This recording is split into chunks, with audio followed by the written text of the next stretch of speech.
A unificação alemã faz parte daquele conjunto de temas que nós conhecemos como unificações tardias, que acontecem ao longo do século XIX, mas que se consolidam mesmo na segunda metade do século XIX. Considerando o conjunto dessas unificações, alguns elementos são essenciais às duas unificações. Entre esses elementos podemos destacar os nacionalismos e o processo de industrialização. Não é por acaso que nos dois casos principais, ou seja, a unificação italiana e a unificação alemã, os estados que liderariam esses processos, no caso da Alemanha, a Prússia, no caso da Itália, o Reino de Piemonte e Sardenha, são os estados mais industrializados de sua região. É claro que apenas os elementos econômicos não dão conta de explicar, na sua totalidade, o processo de unificação. Nem o italiano, nem o alemão. É necessário pensarmos, por exemplo, na questão do equilíbrio europeu, o equilíbrio entre as potências europeias e também as tensões que estavam ocorrendo já no interior daquilo que nós chamamos de sistema de Metternich. Assunto estudado na aula da semana passada e que você pode conferir aqui em cima. Não podemos desconsiderar também os nacionalismos. Afinal, os estados da região, na sua maioria, eram estados multiétnicos, que estavam vivendo num período de crise do antigo regime. Uma tensão entre o modelo dinástico e o modelo nacional. É nesse campo, nessa área, nesse momento de autoafirmação que esse nacionalismo começa a crescer e vai ter uma grande influência nesse processo de unificação. Concluindo, não há uma causalidade única para as unificações, mas podemos afirmar que ela foi possível graças a um certo consenso que passa a acontecer entre uma nobreza em decadência e uma burguesia em ascensão. A região na qual se instalaria o Estado alemão na década de 1870 havia sido território de um antigo império, o Sacro Império Romano Germânico. O Sacro Império, que já vivia um declínio desde a Paz de Westfália em 1648, não resistiu a Napoleão e acaba sendo dissolvido pelo Baixinho da Córcega. Napoleão, no lugar do Sacro Império, cria a Confederação do Reno. E essa Confederação do Reno, ela se aliaria a Napoleão. Mas, com a sua derrota, ela acaba se dissolvendo. Em 1815, com o Congresso de Viena, que estudamos na aula passada, em seu lugar vai ser criada a chamada Confederação Germânica, formada por cerca de 39 estados. Desses 39 estados, destacavam-se dois como os mais importantes. Eram exatamente Áustria e Prússia. Mas é inegável que a Confederação era o quintal da Áustria. A Áustria vai manter realmente uma hegemonia nessa região. Com base no que você assistiu agora, usando a lógica, não uma decoreba, e partindo do princípio que apenas um dos dois estados, Áustria e Prússia, sonhava com a unificação, diga para mim, qual dos dois seria esse sonhador? A Prússia, é claro. Não por ter citado no início do vídeo, mas porque a Prússia estava passando por um processo de industrialização muito mais intenso do que a Áustria. Já dá para perceber, então, que a hegemonia austríaca na Confederação Germânica vai acabar sendo um grande entrave no sonho prussiano de unificação. Podemos dizer que estão vivendo, então, um grande impasse. Mas em qual momento a Prússia vai dar o seu grande passo para romper este impasse? Vamos ver. Em 1834 foi lançado pela Prússia o Zollverein. O que era o Zollverein? Uma liga aduaneira. E essa liga aduaneira acaba se transformando num novo tabuleiro, onde a Prússia passa a ter hegemonia. Isso é bem óbvio. É claro, o que marca o fato de uma liga aduaneira existir é exatamente a existência de uma TEC, que é uma tarefa externa comum. E nós sabemos que uma TEC ela vai dar vantagem ao país mais industrializado e desvantagem ao país menos industrializado. Então, de certa forma, não é nem tão interessante para a Áustria participar junto com a Prússia. Com uma coisa nós temos que concordar. Não dá para falar de unificação alemã sem pensar em Otto von Bismarck. Considerando as participações mais importantes de Bismarck na política prussiana, podemos lembrar que ele foi representante prussiano na Dieta de Frankfurt. Dieta de Frankfurt era uma espécie de parlamento da Confederação Germânica. Depois ele acabou sendo embaixador em São Petersburgo e em Paris, onde ele acaba conhecendo Napoleão III. Até que em 1862 ele se torna primeiro-ministro prussiano, primeiro-ministro do Kaiser Guilherme I. A unificação era um grande projeto de Bismarck e ele era apoiado pelo Juncker. Juncker era a nobreza alemã, um pouco diferente daquele modelo de nobreza francesa. Além de proprietário de terra, eles possuíam um certo monopólio das forças militares.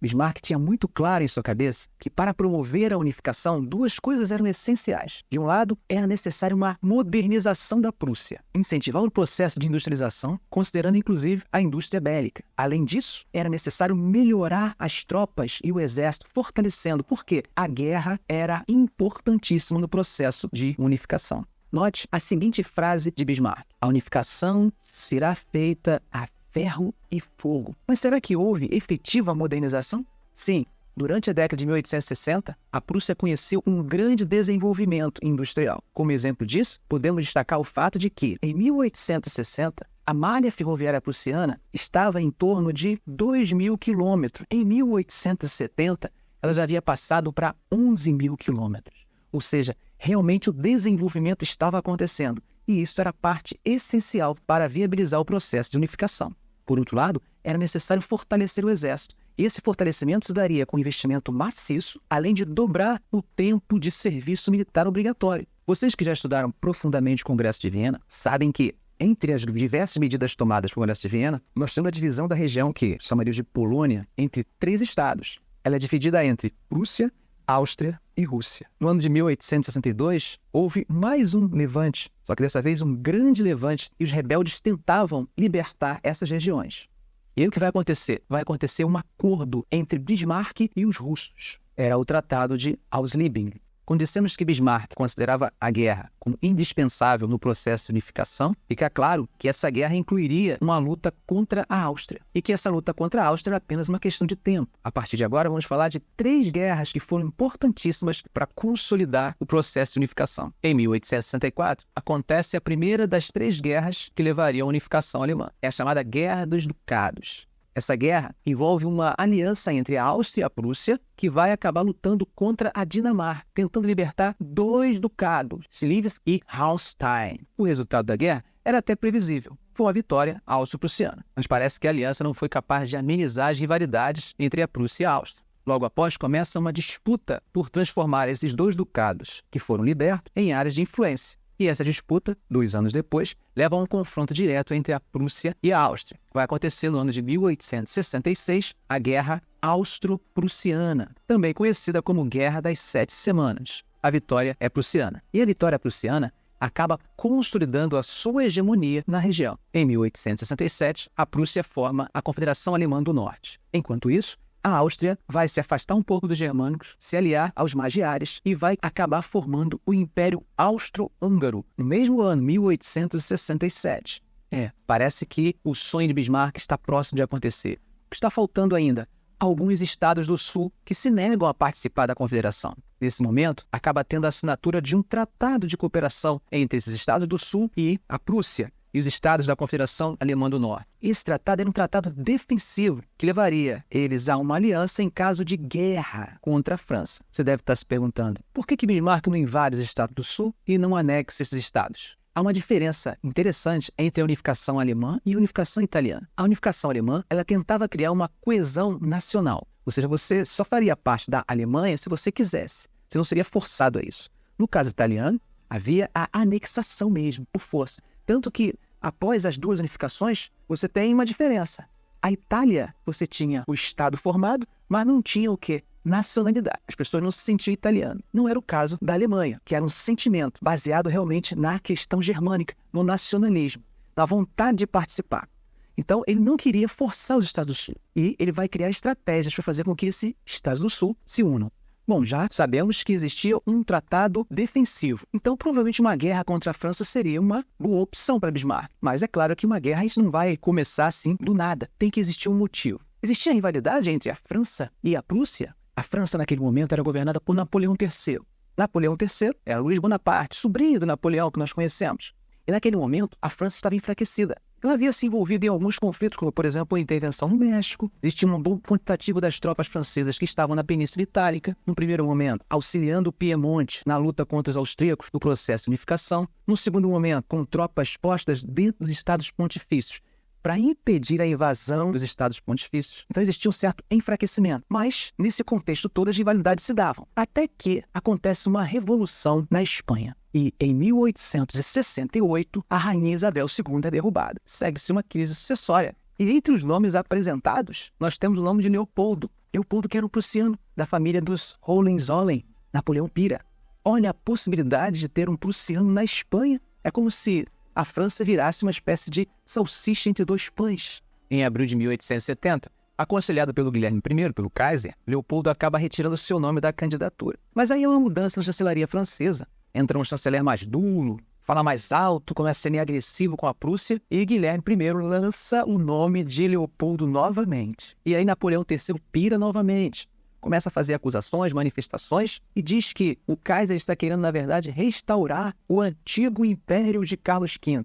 O interessante é que ele acaba recebendo o apoio da Rússia e do Reino Unido, da Grã-Bretanha. E agora, Bismarck vai encarar os três? Não. Bismarck recua. E, mais uma vez, a candidatura de Leopoldo é retirada. Quem se fortalece? A França, claro, que quer se aproveitar do momento. E aí Napoleão manda um emissário conversar com o Kaiser, que estava no momento de lazer, curtindo umas águas termais e tal, e recebe a sua visita e são feitas várias exigências. Entre essas exigências, eles queriam um pedido de desculpa formal por parte da Prússia. Além disso, queria que Guilherme se comprometesse a jamais, nunca mais, indicar o nome de Leopoldo. Guilherme fica extremamente ofendido e acaba escrevendo um telegrama chamado Despacho de Hermes e manda para Bismarck. Chegando a Bismarck, esse telegrama, Bismarck lê, faz uma versão reduzida e manda para a imprensa. É claro que esse telegrama, provavelmente, quando ele escreveu, ele estava cuspindo marimbondos. Chega bem pesado esse telegrama. Só que essa edição feita por Bismarck acaba trazendo uma espécie de elemento ofensivo. E aí você tem algo inevitável, a França declarando guerra à Prússia. Apenas um pequeno detalhe. É claro que a gente pode pensar assim, mas a França já tinha alguns planos de declarar guerra, então não foi o telegrama que acabou causando isso. Tudo bem, vamos aceitar que o telegrama não tenha sido o principal responsável pela declaração de guerra, mas ele teve um papel importante. Qual o papel? Ele vai começar a mexer com o sentimento da população prussiana, da população alemã, que começa a ficar disposta a enfrentar a arrogância francesa, algo que seria essencial. A partir daí, aquelas alianças defensivas começam a ser acionadas. E aí você tem o início da Guerra Franco-Prussiana. Isso é tão importante que no final da guerra nós temos a vitória de quem? Não a vitória da Prússia, mas agora a vitória da Alemanha. E aí nós temos a assinatura em pleno território francês com a criação da Alemanha, daquilo que ficaria conhecido no século XX como o Segundo Reich. Quais são as consequências imediatas dessa unificação? Como principais consequências dessa guerra e da unificação alemã, nós podemos apontar o revanchismo francês, gerado pelas punições sofridas pela França, por exemplo, a entrega da Alsácia-Lorena. Além disso, nós podemos considerar uma espécie de quebra do equilíbrio, aquele equilíbrio que havia sido pensado lá no Congresso de Viena. E é a partir dessa quebra do equilíbrio que nós teríamos a construção do sistema bismarckiano, as alianças e a chamada Realpolitik. Mas isso é assunto para uma outra aula.